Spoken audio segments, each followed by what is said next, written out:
एक बार और चल जाई मार्केट। का चल जाई मार्केट यही जेबा। हम बतावा तानी नियम एगो सीखला का जी? जवन लागेला पूजा के सामान पहले पर्ची पर लिखला। जवन जवन लागेला पूजा के सामान पहले पर्ची पर लिखला। अच्छा ठीक बा।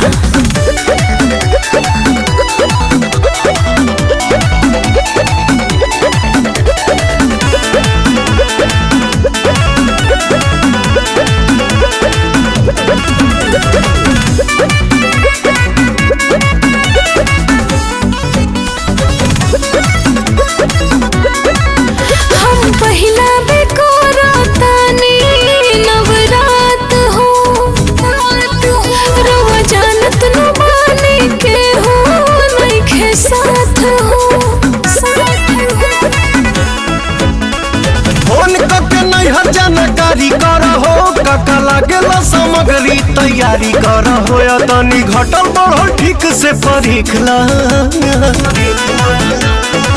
जवन लागेला पूजा के सामान पहले पर्ची पर लिखला। जवन जवन लागेला पूजा के सामान पहले पर्ची पर लिखला।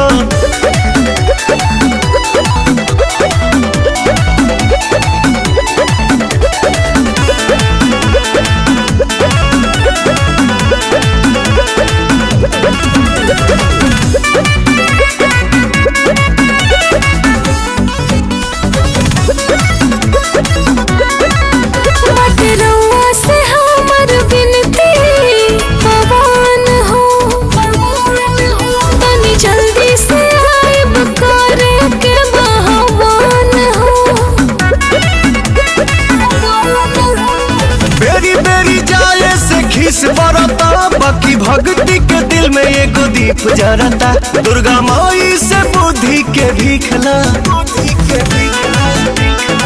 जवन लागेला पूजा के सामान पहले पर्ची पर लिखला।